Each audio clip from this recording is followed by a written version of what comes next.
This is the story of two sisters, Jessica Tate and Mary Campbell. Jessica lives in a neighborhood known as Rich. Jessica likes life.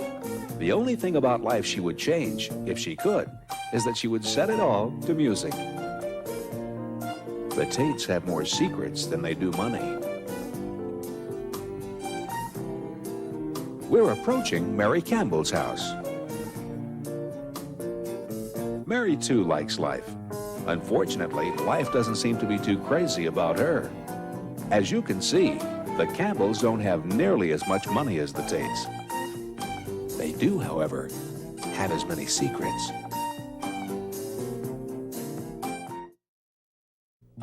In last week's episode of Soap, Danny once again tried to kill Bert, but couldn't. Corinne tried to talk Father Timothy Flotsky into leaving the church and going with her, but couldn't. Unable to have the only man she ever wanted, Corinne decided to go ahead and move in with Peter. Meanwhile, Jessica was telling Peter she could never see him again. Corinne walked in and found her mother kissing Peter. Little did she know her mother was kissing him off. Corinne, unable to have Father Tim, the man she wants, can't live with him, and finding the man she has with her mother can't live at home. And since she has to live somewhere, she decides to move in with Peter anyway. Confused? You won't be after this week's episode of Soap.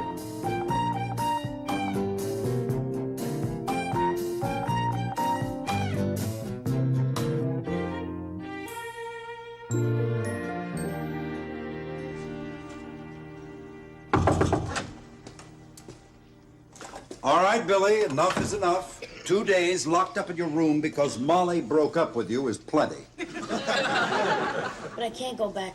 I can't face the kids. What do you plan to do with your life? I don't know. Join the circus and become a clown. No, because of some little girl? She's not some little girl. We were going steady. Then she left me for a junior. Well, why don't you fight for her? Win her back. Dad, come on. I can't compete. He's 6'1" and drives a convertible. I'm a midget with a Schwinn. Well, what is she? The only girl in the world?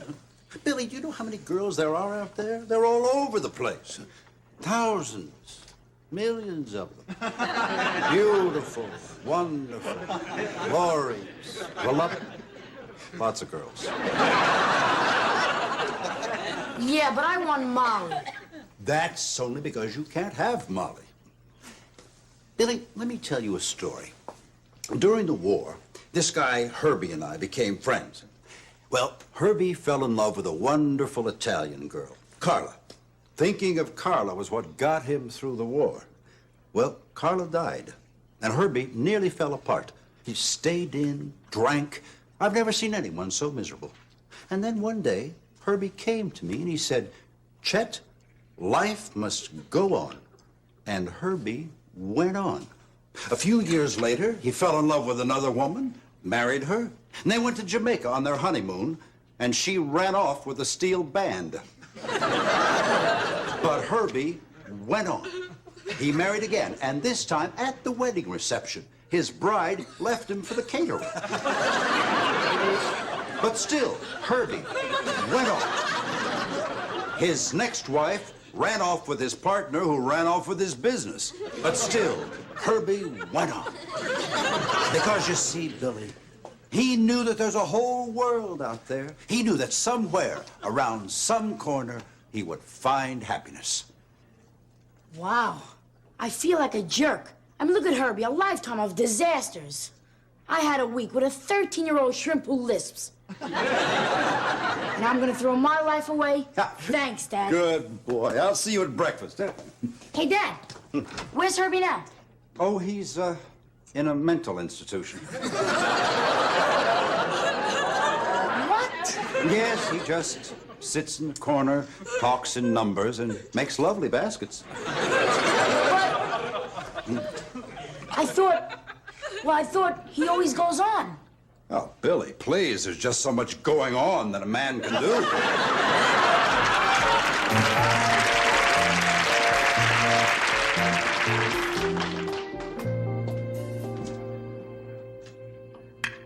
are you going to tell Mr. Tate that Corinne is moving in with Peter?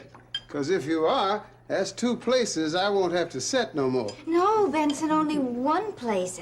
Corinne's. 2, because when Mr. Tate finds out, it's going to kill him. Good morning. Morning. Good morning, Chester.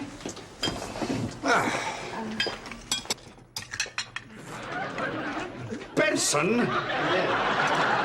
I asked for a 3-minute egg. That is a 3-minute egg. This egg is raw. Well, what you expect when you ask for an egg in 3 minutes? I got to get it out of the refrigerator, get it onto a plate, get it all the way in here. You want it cooked, and you got to give me 10 minutes.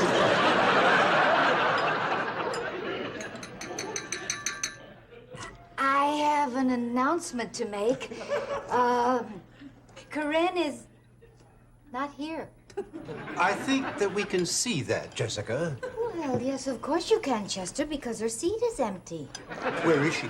Corinne is moving. Moving? Where? Where? Where is she moving? Oh, Chester, that is a good question. Corinne is moving into an apartment that she's going to share with someone. Oh, well, I'm not surprised. Not yet. I'm sure she's at an age when she wants to be on her own, and she's going to have a roommate. Yes, dear. Good. I really don't want her living alone. Do we know the girl's family? Yes, we do. We know the family really quite well. As a matter of fact, we're almost related. Good. Who is it? Billy, run upstairs and get Mother something. Why can't anybody ever talk in front of me? I mean, I walk into a room and conversation stops. I went around for years thinking a surprise party was being planned for me. Well, I'm not leaving, Mom. I'm not missing this. Jessica, who is the girl? What girl, Chester? The girl Corinne will be living with. The girl? Oh, the girl. Oh, look, here's Corinne. I told Daddy that you were moving, dear. Who is she moving in with? And Daddy thinks that's nice. Isn't that nice, dear? Things are so much nicer when people think they're nice. Don't you think so? I think so. You didn't tell him who I was moving in with? No. I'm moving in with Peter. Peter, pumpkin eater, had a wife and couldn't keep her. Put her in a pumpkin shell and there he kept her very well. Oh, I love that one, don't you, Daddy? Corinne, what are you saying? Say it isn't so. Say it isn't so. Everyone is saying All right, stop! stop in the name of love before Shut up, Benson! you break my heart. All right, Corinne, one more time.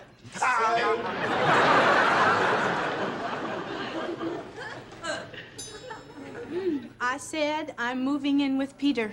Peter. Who's Peter? Peter Campbell, the tennis pro. That's it? That's the big thing? I thought it'd be something good.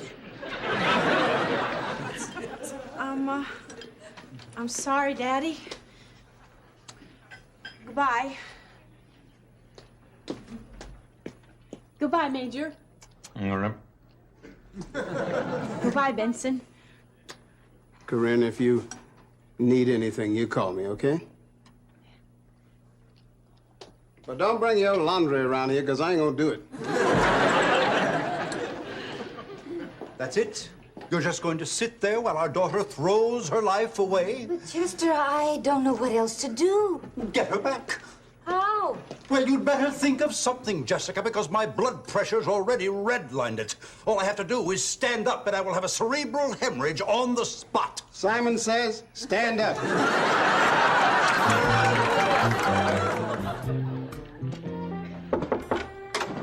What's going on, Corinne? Nothing. Nothing. You're upstairs packing, Mother's downstairs crying, and nothing's going on? I don't want to talk about it. You know, it's funny, Corinne. All these years, I couldn't wait for one of us to move out of the house, and now you are, and I'm kind of sad. It's better this way. Well, tell me, Corinne. I can't. Are you in love? Really, Eunice, I can't talk about it. You wouldn't understand. I would understand. I'm in love. You're in love? But you never go out. Who are you in love with, United Parcel? Corinne, you're just gonna have to take my word for it. I can't tell you who it is. It's very complicated. Complicated, please. You don't know from complicated. No, believe me, Corinne, if you knew who was involved in my situation, you'd faint. If you knew who was involved in mine, you'd drop dead.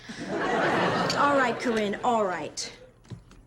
I happen to be in love with a public figure. Peanuts. A married public figure. Zip.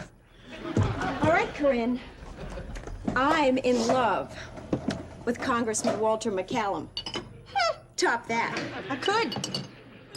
But I can't tell you. Well, I knew you couldn't. Mine's bigger. Oh, yeah? Yeah. A married congressman? Right. How do you like this one? I'm moving in with Peter Campbell, who's also having an affair with Mother. Corinne, you're not allowed to lie. It's the truth.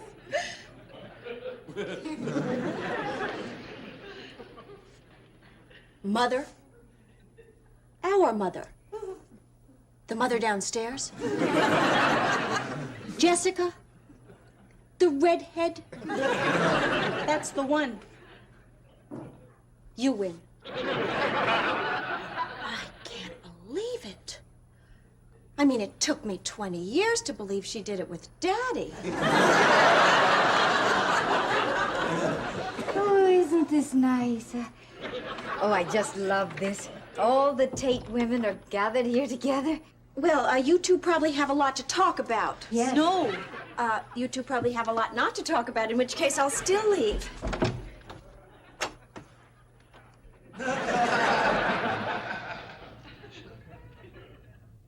Corinne?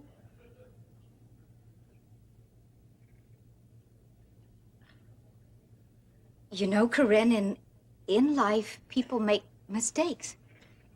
Little mistakes and big mistakes, and I made a big mistake. Well, actually, I made a huge mistake, and I am sorry.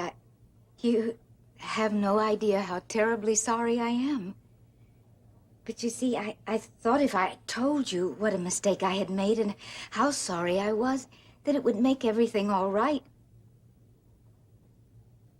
But, now that I'm hearing it, I realize that it's just not enough, and I guess it probably won't be enough for a long time to come. But I still want to say it. I am sorry. I'm a mother, and I know you think I should have known better. But, Corinne, knowing better doesn't always work out. So I'm sorry. I guess I'm sorry about a lot of things in my life. But most of all, I'm sorry for what's happened between us. I'm going to miss you.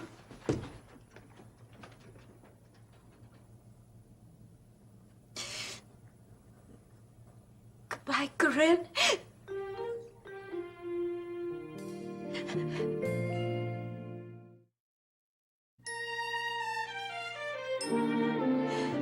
I've ruined my marriage, I've ruined my life. Corinne's left home, and it's all because I took tennis lessons. Okay, Jess. Let's just take one thing at a time. What happened from the beginning? Well, it all started 2 months ago when Chester gave me a tennis racket. Now, I don't know why he gave me a tennis racket. I never said I wanted one. I may have mentioned I wanted a Cuisinart, but I never once mentioned that I wanted a tennis racket. But, oh, Mary, have you got a Cuisinart? They are wonderful. You can just throw your knives away. You'll never have to chop food again. What happened, Jess? Oh, well, when I first got mine, all the food turned to mush. But when Jessica! What happened?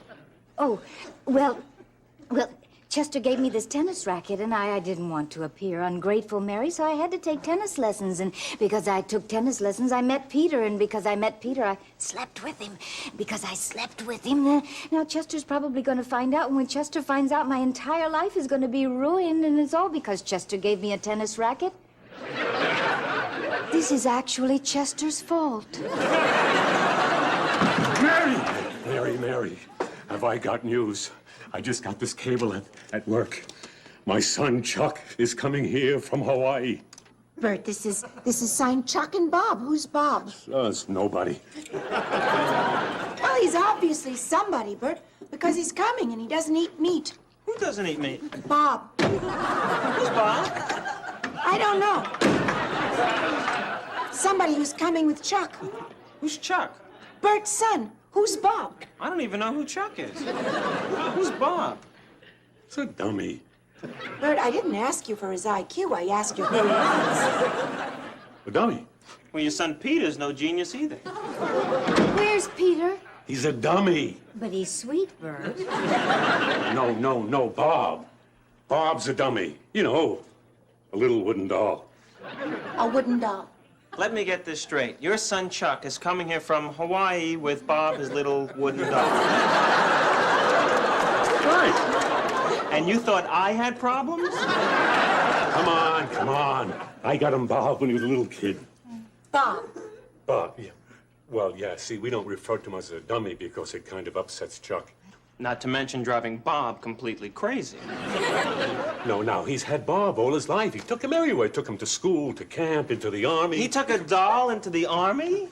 At least he could get into the army. Special Services Vietnam. They entertained the troops. I'm sure they did. Hey, he won a medal. Who? Chuck or Bob? Chuck. Mary, I have to go now. I have to go and see what new disaster's befallen me. Well, goodbye, Bert. I am so happy that 2 more of your sons are coming. One son, the other's a dummy. Well, smart or dumb, they're your children, and you love them.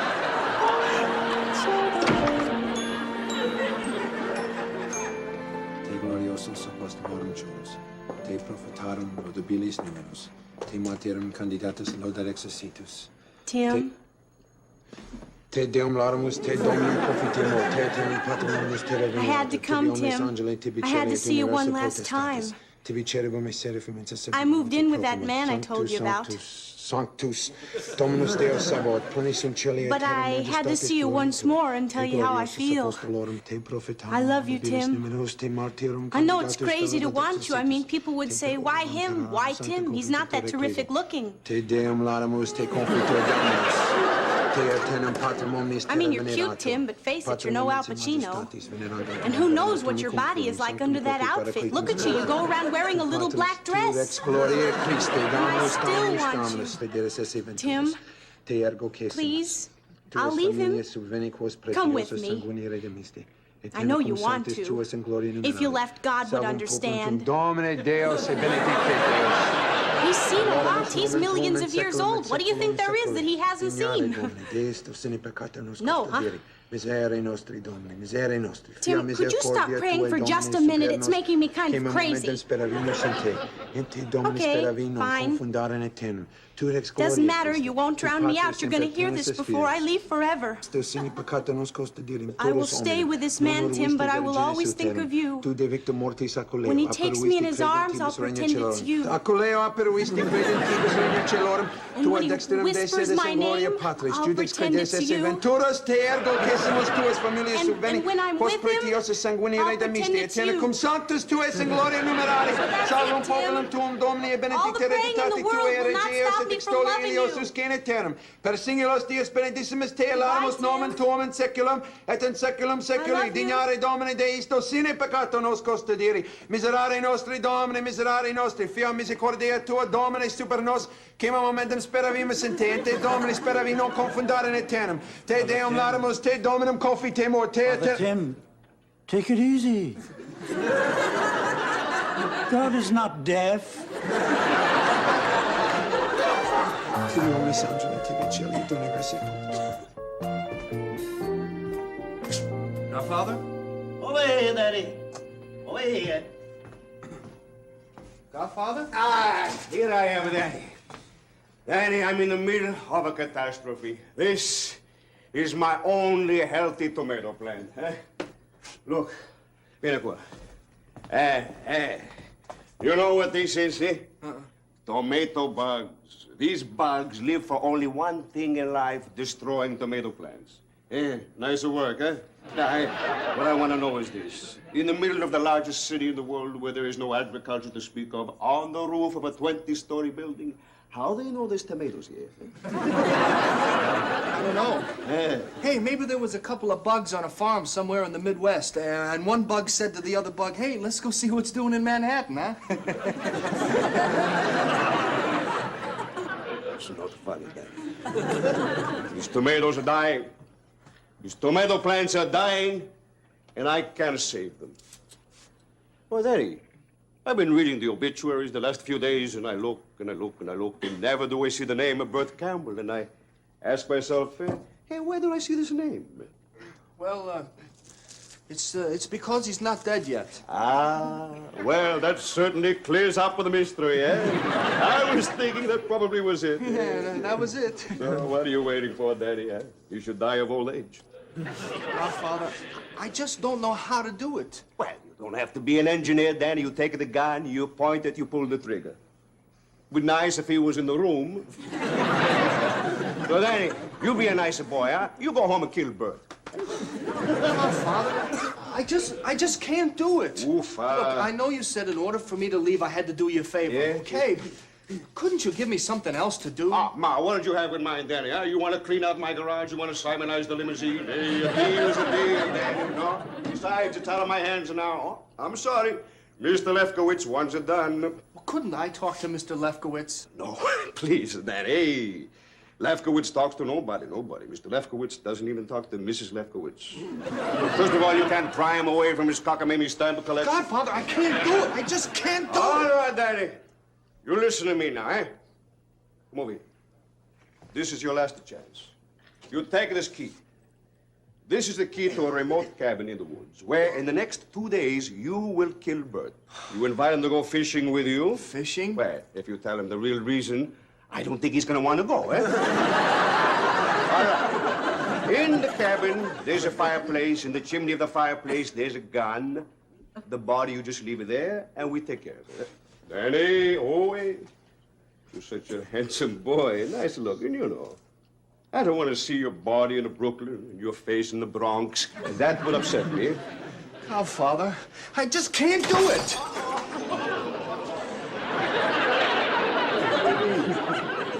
You just destroyed my only healthy tomato plant. And you seriously injured my doorman. I think you can kill a bird.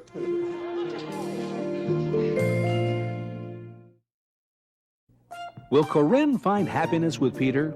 Will Jessica find happiness without Peter? Will Corinne find happiness without Father Tim? Will Father Tim find happiness, or will Corinne drive him crazy? Will Danny invite Bert to the woods to kill him? Will Bert's other son, Chuck, and his little wooden doll, Bob, arrive from Hawaii? And if they do, will Bert live to see them? These questions and many others will be answered on next week's episode of Soap.